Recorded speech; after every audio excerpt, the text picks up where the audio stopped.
Bien, mis queridos anatómicos, tengan todos ustedes muy buenos días. Esa foto que ven ustedes ahí, pues tiene su historia. Estaba yo en la Universidad de la Sapiencia en Roma, en un congreso de la Federación Internacional de Asociaciones de Anatomía, pues representando, como ustedes pueden observar, a la Universidad Central de Venezuela. Me ven con mi franela, pues, y con mi bobina azul. Y ahorita, pues, estaba ahí en los museos del Vaticano acompañando al amigo Baco. Y de ahí, pues, rápidamente un traslado a Firenze, observando al dios Neptuno, el dios de la mitología latina de las aguas, diferente de Poseidón, que es el dios de las aguas, pero en la mitología griega. Bien, esperando pues que no queden así después de esta clase, todo lo contrario, la vamos a hacer bastante sencilla y ya en la oportunidad anterior que les hablé del diencéfalo, ya habíamos adelantado una serie de aspectos en relación al tálamo, pero antes recordarle este pensamiento del amigo Hipócrates en su tratado sobre las enfermedades sagradas, que es del cerebro y únicamente de él, de donde surgen los placeres, las alegrías, la risa y las bromas, y también el dolor y el duelo. En la oportunidad pasada hablamos de el diencéfalo y las estructuras que están contenidas en él, y hoy vamos a hacer algunas consideraciones sobre lo que es el tálamo funcional, que ha sido definido como la antesala del córtex cerebral y que es la última estación de los estímulos en su viaje hacia la corteza. Recordando nuevamente que la vía olfatoria no va a pasar por el tálamo, y ya les había explicado de que la vía olfatoria se desarrolla antes de lo que corresponde precisamente a el tálamo. Bien, ya habíamos visto una serie de clasificaciones de los núcleos desde el punto de vista filogenético, desde el punto de vista de sus funciones, desde el punto de vista de su conectividad, y hoy vamos a referirnos fundamentalmente a, desde el punto de vista de su conectividad, que lo habíamos clasificado en núcleos de relevo y núcleos de asociación. En los de relevo encontramos entonces los núcleos específicos que van a estar relacionados o que reciben información sensitiva y motora que luego van a proyectarse hacia el córtex cerebral. Dentro de esos núcleos necesariamente tenemos que referirnos a la sensibilidad general, que tiene que ver con la sensibilidad táctil. Estamos refiriéndonos a una vía ascendente que es el sistema de la columna dorsal.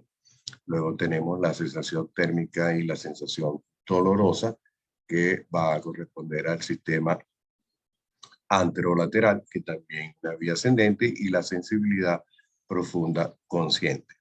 Luego tenemos lo que es la parte sensorial o sensibilidad específica, que está en relación con los cuerpos geniculados y que tiene que ver con la vía coclear y con la vía óptica. Y luego la parte motora, que va a estar relacionada o recibe información del cuerpo estriado o ganglia basal y del cerebelo. Luego tenemos los núcleos de relevo inespecífico, y estos núcleos se van a caracterizar porque no van a recibir información de la periferia, sino que la envían hacia zonas asociativas de los lóbulos frontal y parietal, estableciendo amplias conexiones con otros grupos, otros núcleos del tálamo y otras regiones del sistema nervioso. Y por último tenemos los núcleos de asociación, que reciben igualmente información de otros núcleos del tálamo y que también envían inferencia hacia la corteza, fundamentalmente de asociación.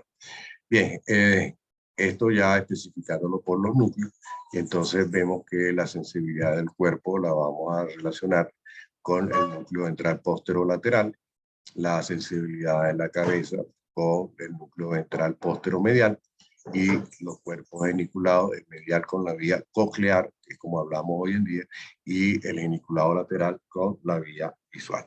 Con respecto a los núcleos de relevo motores específicos, pues el núcleo ventral anterior, que es el más importante, y que recibe aferencias del cerebelo y de la ganglia basales. Los núcleos de relevo inespecífico, fundamentalmente los núcleos reticulares y que van a estar en relación con la formación reticular. Y con respecto al sistema límbico, vamos a tener el núcleo anterior, que es el más importante. Y los núcleos de asociación que van a estar relacionados, el pulvinar, con lo que es la integración de la percepción sensorial y lo que tiene que ver con la personalidad y la corteza prefrontal, que son los núcleos mediales. Como ustedes pueden ver, pues el tálamo es así como una compleja estación ferroviaria. En este caso estamos observando la estación ferroviaria de la ciudad de Nápoles, al sur de Italia. Y esta lámina nos permite ver toda la influencia que tiene el tálamo con el lóbulo prefrontal.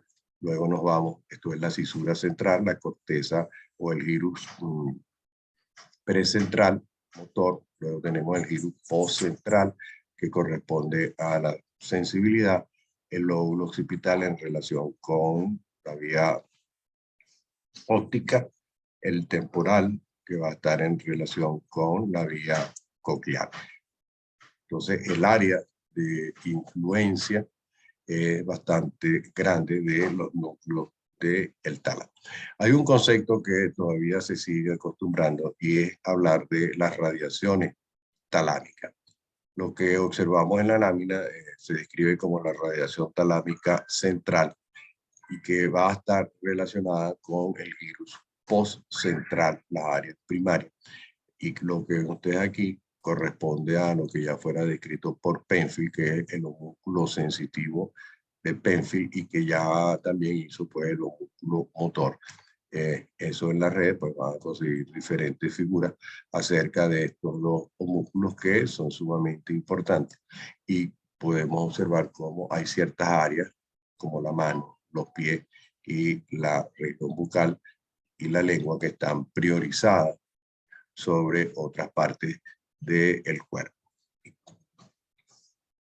Y esto lo relacionamos con los núcleos ventrales, específicamente el ventral posterior. Aquí vemos la vía, no es el momento de estar hablando de la vía ascendente, que tiene que ser con el sistema de la columna dorsal y el sistema anterior, anterolateral, que cuando yo le hablo del sistema anterior, tiene que ver con los tractos espinotalámicos, y luego tenemos el lemnisco medial y el lemnisco trigeminal, que están relacionados justamente con la sensibilidad y que se proyectan hacia lo que es el gyrus postcentral y cuya traen información precisamente del tronco y de los miembros, el sistema de la columna dorsal y la información de la cabeza a través de el sistema trigeminal o del lemnisco trigeminal. Luego tenemos la parte motora. Tenemos que hacer hincapié en lo que es la aferencia que proviene precisamente del cuerpo estriado. Podemos identificar lo que es el núcleo caudado, el putamen y el palio o lobo pálido con su porción lateral y su porción medial.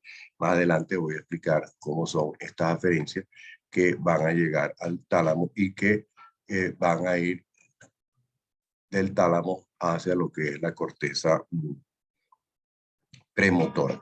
Y luego tenemos el otro componente importante que es el cerebelo, y hay una vía famosa ascendente que es la vía dentotálamo cortical, es la gran vía ascendente del cerebelo. Vuelvo a recordar que estas dos grandes vías, la parte que corresponde a la ganglia basal y lo que corresponde al cerebelo, están en lo que dentro del sistema motor, que hoy en día es el componente de activación indirecta, que ustedes van a conocer como el sistema extrapiramidal. Más adelante voy a explicar estas dos vías que en otro cuadro vamos a seguir avanzando, que es este que vemos aquí.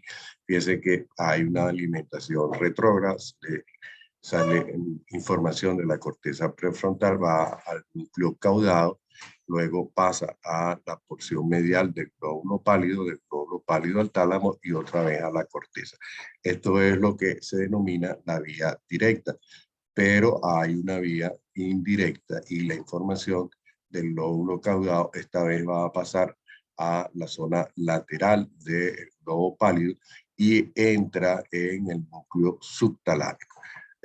Vuelvo a recordar que hasta hace años el núcleo o el subtálamo se ubicaba dentro del diencéfalo. Ya en la magistral anterior hice esa respectiva aclaratoria y ahora lo ubicamos más bien dentro de los ganglios basales junto con otras estructuras que no es el momento de señalar ahorita. Pero bien, esa vía indirecta entonces pasa a la parte lateral, llega al núcleo subtalámico, regresa a la zona medial del globo pálido y de ahí al tálamo, y entonces ya ahí conecta con la vía directa otra vez hacia lo que corresponde la corteza. Y aquí vemos entonces que específicamente con los núcleos basales se relaciona el núcleo ventral anterior y bueno, tiene que ver con lo que es la coordinación del movimiento, mientras que el núcleo ventral lateral también se va a relacionar con el palio y la sustancia negra y tiene el control de los instintos. Luego tenemos la radiación acústica o coclear que va hacia el lóbulo frontal y la radiación óptica, o sea, que va hacia las áreas del lóbulo occipital. Acuérdense que los comprometidos aquí son los cuerpos geniculados, tanto el lateral como el medial. Y aquí observamos entonces el núcleo geniculado lateral en relación con la vía óptica y que se dirige pues hacia lo que a través de la gran radiación óptica hacia las áreas primarias de la corteza visual hacia el lóbulo occipital. Y el núcleo geniculado lateral, que recibe fibras de el colículo inferior, ubicado justamente en el mesencéfalo, y que la relacionamos con la vía coclear y que procesa pues toda la información con respecto a la audición, como ven ustedes aquí la vía específicamente. Y eso nos lleva hacia la radiación talámica anterior, que está en relación con fibras del hipocampo hacia lo que el sistema límbico, hacia lo que es la corteza prefrontal. ¿Sí? Y ahí el núcleo, o sea, los núcleos mediales, que son los que están más relacionados, y como ya les decía, pues el hipotálamo y la amígdala, que lo van a ver ustedes junto con el sistema límbico. De hecho, les hablaba la vez pasada que hay un fascículo ahí que se describe dentro de un circuito que se ha denominado el circuito de Papez, que corresponde al fascículo maligno talámico. Es una cuestión más que todo ya histórica con lo que corresponde al sistema límbico y cuya función tiene que ver justamente con el estado de ánimo y con las emociones. Y eso igualmente nos lleva hacia los núcleos de reticulares, ¿sí? Y que están en relación pues, con el reflejo vasomotor, con la frecuencia respiratoria y la vigilia y el sueño. Acuérdense que aquí les hablé de lo que es el ritmo circadiano. Bien, entonces, resumiendo, vemos que dentro de las funciones del tálamo es integrar las actividades sensitivas y motoras, lo relacionamos con el despertar y la conciencia y lo vamos a relacionar con la conducta afectiva y con la memoria, específicamente la memoria anterogrado. Y por otro lado, es una estación de análisis y de integración sensitivo-sensorial, y que es un centro de asociación intradiencefálica y córtico-diencefálica. Y indiscutiblemente el gran coordinador y de la regulación de las actividades motoras. Entonces, fíjense que hemos señalado que es una estructura que se produce una integración y que eso deriva en dos hechos fundamentales, que específicamente me estoy refiriendo pues a la parte motora, que son fibras que vienen de la ganglia basales y del cerebelo y que van a ir al corte cerebral. Y vuelvo a insistir que es la vía de activación indirecta que tiene que ver con el sistema extrapiramidal. Bien, igualmente podemos señalar pues lo que es la componente afectivo y discriminativo de la sensibilidad. Yo siempre he señalado que muchas actividades del sistema nervioso van a estar en relación con el sistema límbico. Y esto te puede hacer las cosas pues, y manifestar cómo está su estado de ánimo. Y un beso es algo que usted va desde el punto de vista sensitivo, pero que es precisamente algo que está hecho pues de buena intención, a veces de mala intención. En fin, siempre hay un componente afectivo tanto en la parte sensitiva como en la parte motora. Y lo otro es la parte de discriminar, o sea, usted sabe pues a través de la memoria y el aprendizaje puede discriminar ese tipo de sensibilidad. Bien, y lo otro es que está relacionado pues, con la conciencia y el reconocimiento del todo. Y esto va a estar influido en la corteza y eso nos lleva que hay un circuito de retroalimentación que corresponde hacia lo que es la vía córtico-talámica. O sea, no solamente es que el tálamo envíe información a la corteza, sino que el tálamo recibe información justamente de la corteza. Y el amigo Castro ya había establecido pues que el tálamo recibe una entrada masiva desde la neocorteza a través de esto que estamos hablando, que son las fibras córtico-talámicas. Y estas fibras son un orden superior al de los axones tálamo-corticales. O sea que es mayor lo que entra al tálamo que lo que va a salir, ¿sí? Y esta forma de retroalimentación hasta el momento pues no está muy claro y constituye un enigma. Bien, desde el punto de vista tradicional, el tálamo se considera como un centro de relevo, pero fíjense que yo les vengo señalando que es un centro de integración. Y bueno, volviendo a recordar lo que tienen ustedes en la lámina, que la vía olfatoria pues es la única que no va a pasar por ahí. Entonces, el concepto actual es que el tálamo no es un centro de relevo, sino que su papel es más activo y más complejo en el proceso de la información y hay una bidireccionalidad entre la corteza y el tálamo. Por otro lado, fíjense que cuando yo les hablé del tálamo, pues les hablé de una serie de clasificaciones desde el punto de vista filogenético, desde el punto de vista funcional, desde el punto de vista anatómico, desde el punto de vista de sus conexiones.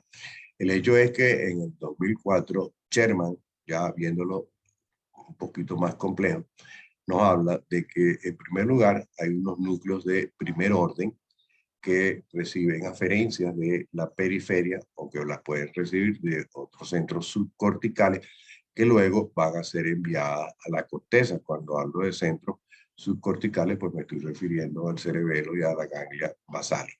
Existen entonces unos núcleos de orden superior y que está relacionado con las condiciones córtico-tálamo-corticales, y tenemos unos núcleos mixtos donde hay una conjunción de núcleos de primer orden y de orden superior, y el mejor ejemplo que se puede poner corresponde precisamente a los núcleos intralaminares. Insisto, esto es lo último en estos núcleos de primer orden, núcleos de orden superior y los núcleos mixtos.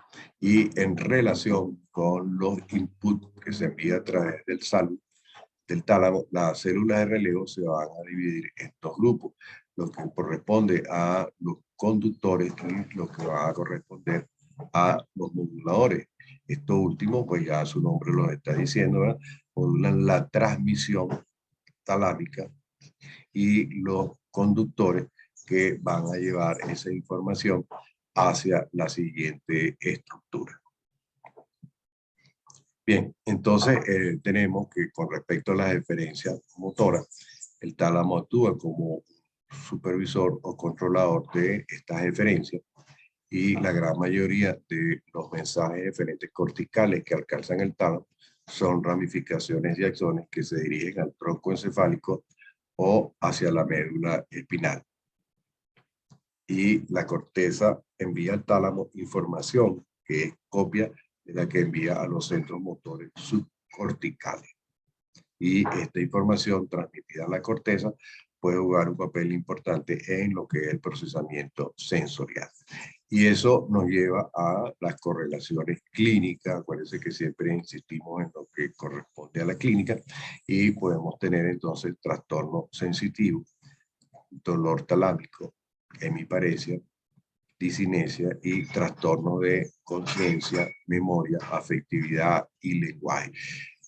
Vuelvo a recordar cuando le hablé de la irrigación talámica, que habíamos sectoriado esa irrigación en una zona anterior, en una zona posterior, en una zona lateral y en una zona media, y habíamos señalado, por decirlo así, cada una de las funciones de estas cuatro grandes zonas del tálamo.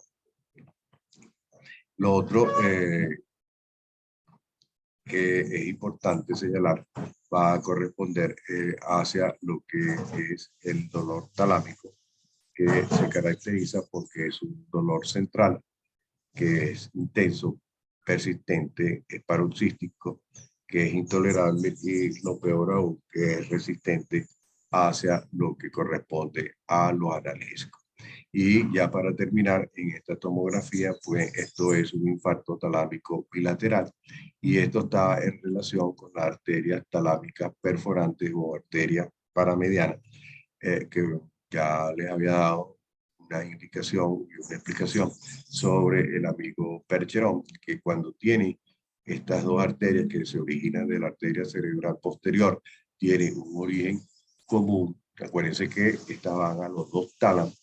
Si esa, cuando el origen común se infarta, pues vamos a ver lo que tenemos aquí, un infarto bilateral del tálamo. Entonces, fíjense que esto se tiene, su base y su explicación es fundamentalmente de tipo anatómico. Entonces, es importante tener siempre en cuenta la anatomía. Bien, mis queridos de la Palacio Medici de Firenze, me despido de ustedes, que tengan muy buenos días y muchísimas gracias por su atención.